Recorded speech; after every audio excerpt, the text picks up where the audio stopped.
আজকে বলবো জাপানে যারা কনস্ট্রাকশন কাজে আসতে চান বেতন কীরকম এবং এই কাজটা কীরকম।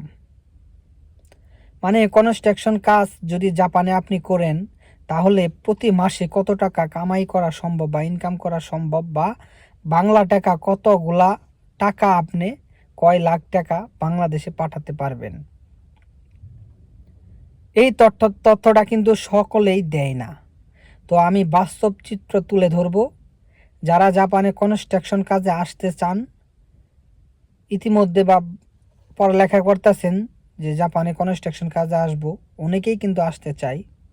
কারণ জাপানে যত কাজই দেখেন একমাত্র কনস্ট্রাকশনে সব থেকে বেতন বেশি। যদি কনস্ট্রাকশন কাজ করতে চান জাপানে, আপনি প্রচণ্ড টাকা কামাইতে পারবেন।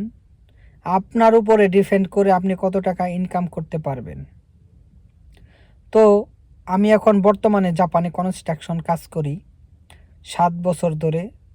তো এখন একটু এয়ারপোর্টে জব করতেছি।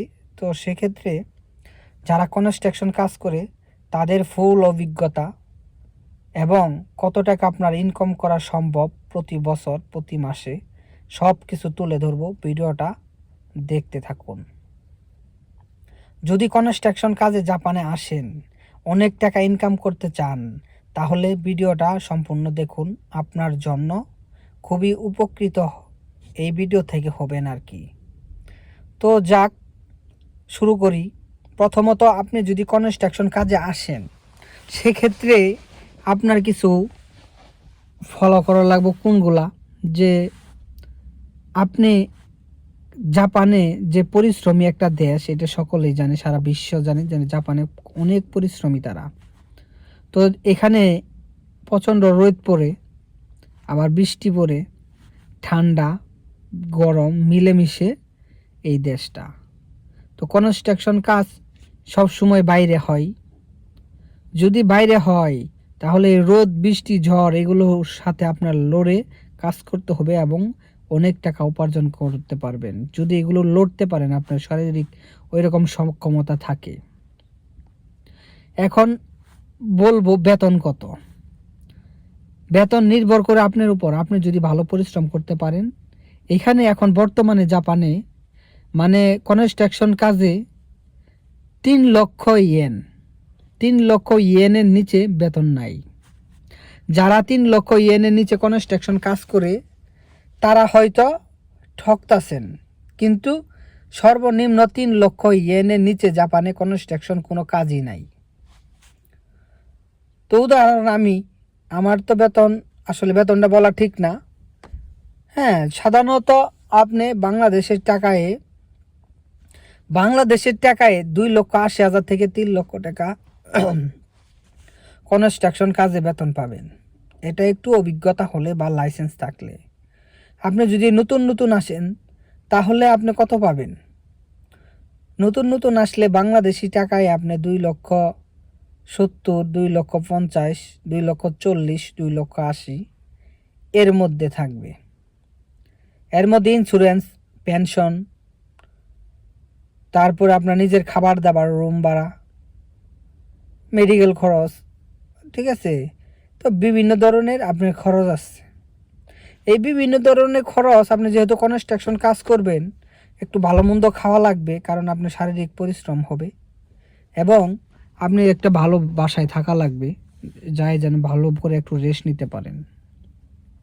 তো সেজন্য আপনার খাওয়া দাওয়া এবং যে বাসা ভাড়া, ইন্স্যুরেন্স আছে, সব কিছু মিলে আপনার যদি এইভাবে 7 মান ধরেন, আর ধরেন মানে সব কিছু খরচপাতি 7 মান ধরেন, আপনার খাওয়া দাওয়া 3 মান, 4 মান ধরেন, এখন একটু দাম বাইরে গেছে, তো এই 11 মান। আপনি যদি 25, 30, 35 মান, 40 মান বেতন পান, যারা নতুন আসবেন তারা তো বেতন পাবেন না, 3 লক্ষ টাকার একটু নিচেই পাবেন, আর কেউ উপরেও পাইতে পারেন, মানে 3 লক্ষ ইয়েন। যারা আর কি 3 লক্ষ ইয়েনের নিচে যারা নতুন যদি পান, ধরেন 28 মান বেতন পাইলেন। 28 মানে 1 মান হইতাছে 10,000 ইয়েন জাপানের টাকায়, আর হইতাছে 1 মান সমান বাংলাদেশের টাকা হচ্ছে 7,500 থেকে 8,000 টাকার মাঝখানে বা 8,500 টাকা এরকম ওঠানামা করে, কিন্তু এরকমও ধরেন 8,000 টাকা, তাহলে আপনি মোটামুটি ভালো টাকা ইনকাম করতে পারবেন জাপানে। যদি অভিজ্ঞতা হয়, বেশি লাইসেন্স থাকে, তাহলে দেখবেন কি অনেক টাকা সম্ভব কামাই করা। আমি চাই জাপানে কনস্ট্রাকশন কাজে আসেন, কারণ কাজটা অনেক মজা।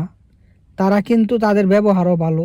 আপনি যদি কাজ পারেন, আপনার সাথে কোনো খারাপ ব্যবহার করবে না। যদি আপনি যে কোনো জায়গায় যদি এক কাজ বারবার বারবার যদি আপনাকে শেখা যদি না পারেন, তাহলে তো এরকম একটা মন খারাপ করবেই, একটু ঝরগা করবে না, এরা ঝরগা করে না, গালাগালিও পারে না, একটু মন খারাপ করবে, হঠাৎ করে একটা চড়া কথা কইতে পারে, এইটুকুই আর কিছু না। এরা অনেক ভদ্র। তো বিশেষ করে আপনি কত টাকা বাংলাদেশে পাঠাতে পারবেন, আমার কথাগুলো বুঝতে পারতেছেন কিনা জানি না, কিন্তু আমি চিন্তা ধারণা যে আপনারা মোটামুটি বুঝতে পারছেন। কারণ এখন আমি বলবো বাংলাদেশে কত টাকা পাঠাতে পারেন। আপনার তো একটা কোশ্চেন থাকতে পারে যে ভাই, জাপানে আমি কনস্ট্রাকশন কাজ করবো, এর খরচ ফরচ তো সবই বললেন, কিন্তু কত টাকা পাঠাতে পারবো খায়ে দায়ে, সব কিছু খরচ বাদ দিয়ে, এটা জানলে খুবই উপকার হতো। আচ্ছা ঠিক আছে, আপনি সব কিছু বাদ দিয়ে খাওয়া দাওয়া কইরে নিজে ভালো মতো চইরে চলাফেরা কইরে এখন আপনি দেশে পাঠাইতে পারবেন। এটা যদি আবার প্রত্যেক বছরে কিন্তু কনস্ট্রাকশন কাজে বোনাস আছে, সব কোম্পানিতে না, বেশিরভাগ মনে করেন 100 কোম্পানি থেকে আপনি 90টা কোম্পানিতে বোনাস আছে।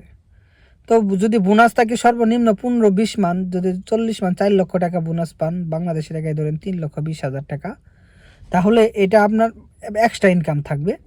আর হচ্ছে যদি আপনি বেতন পান, তাহলে বাংলাদেশে আপনি পাঠাতে পারবেন ধরেন 11 মান খরচ, খাওয়া দাওয়া করে সব কিছু বাদ দিয়ে 11 মান যদি খরচ হয়, তাহলে আপনি পারবেন 20 মান বা 18 মান, 17 মান, 15 মান, হ্যাঁ এরকম পাঠাতে পারবেন।